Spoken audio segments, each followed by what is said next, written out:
Number 3 में देखो अनिश्चयवाचक सर्वनाम। जिन सर्वनाम शब्दों से किसी निश्चित वस्तु अथवा व्यक्ति का बोध न हो उसे अनिश्चितवाचक सर्वनाम कहते हैं। जैसे कोई, कुछ, सब आदि। ठीक है, जिसमें हमें किसी निश्चित वस्तु का या व्यक्ति का हमें ज्ञान न हो उसे क्या कहते हैं हम? अनिश्चितवाचक या अनिश्चयवाचक सर्वनाम कहते हैं।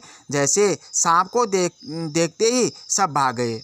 अब कितने लोग भागे यह पता नहीं चल रहा है, तो यह हमारा क्या है? निश्चित ज्ञान नहीं करा रहा है।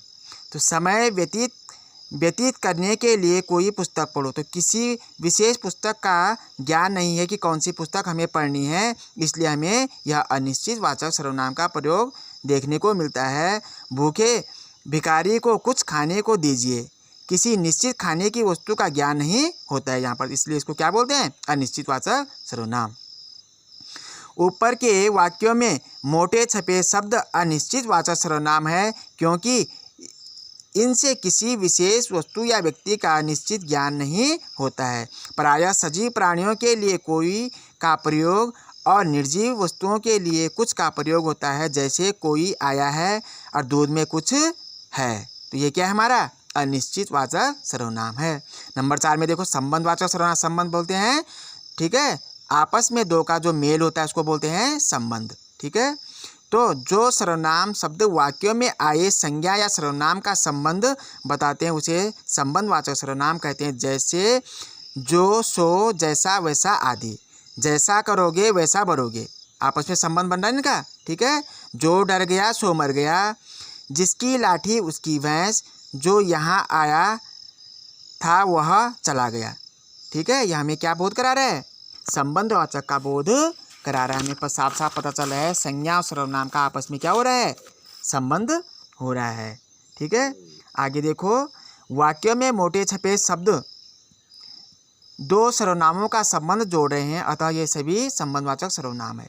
ठीक, नंबर 5 में देखो प्रश्नवाचक सर्वनाम। प्रश्न बोलते हैं जो यहाँ पर प्रश्न किया किसी को पूछा जाता है, ठीक, उसको बोलते हैं प्रश्नवाचक सर्वनाम।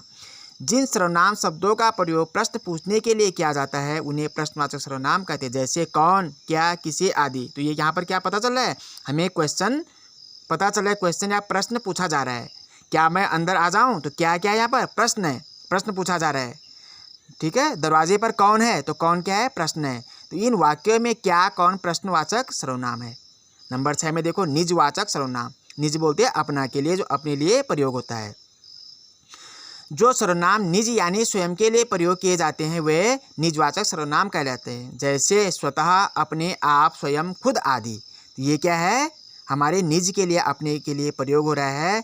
जैसे नंबर 1 में देखो, मैं यह कार्य स्वयं कर लूँगा, मैं यह कार्य अपने आप कर लूँगा।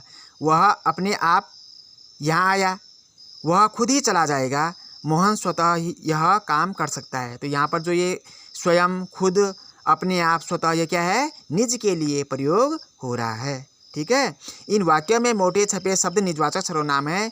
जिस प्रकार संज्ञा शब्दों में एक वचन और बहुवचन होता है उसी प्रकार सर्वनामों में भी एक वचन और बहुवचन होता है। जैसे एक वचन में देखो मैं, बहुवचन में हम, और एक वचन में देखो तू और बहुवचन में तुम। ठीक है, आप आदर्श सूचक है आप। ठीक है, अपने से बड़े के लिए जो एक है, सिंगल है, तो उसके लिए हम आप करके प्रयोग करते हैं, आदर्श सूचक है। आप लोग या आप सभी, वह, वे, यह, ये आदि, ये क्या है? हमारे एक वचन और बहुवचन संज्ञा एवं सर्वनामों में प्रयोग होते हैं। ठीक है, सर्वनामों में भी हमारे ये प्रयोग होते हैं, एक वचन और बहुवचन प्रयोग होते हैं। कोई, कुछ, जो और कौन शब्दों का रूप एक वचन और बहुवचन दोनों में समान होता है, या प्रयोग से ही हम समझ सकते हैं कि यह शब्द एक वचन या बहुवचन है। ठीक है, तो मेरे घर पर कोई आया है। ठीक है, एक वचन कोई मतलब एक आए, कोई आया है। बहुवचन में देखो मेरे घर कोई आए हैं, तो आए क्या है? बहुवचन में। 2 है कि 3 है कि 4 है, कितने आए हैं? घी में कुछ है। ठीक है, कुछ आम यहाँ पड़े हैं, अब पता नहीं कितने आम पड़े, बहुवचन का है। जो बोले सो निहाल, मैं उनकी बात कर रही हूँ जो युद्ध में मारे गए थे। अब कितने मारे गए थे कोई पता नहीं। कौन आया है? सभा में कौन कौन आए थे। तो ये क्या हमारे एक वचन और बहुवचन का प्रयोग किस में हो रहा है ये? ठीक है, सर्वनाम में प्रयोग किया जा रहा है। तो सभी बच्चों को पाठ समझ में आया होगा। यदि किसी को कोई दिक्कत परेशानी हो तो मुझे कॉल करके, मैसेज करके पूछ सकते हैं। धन्यवाद।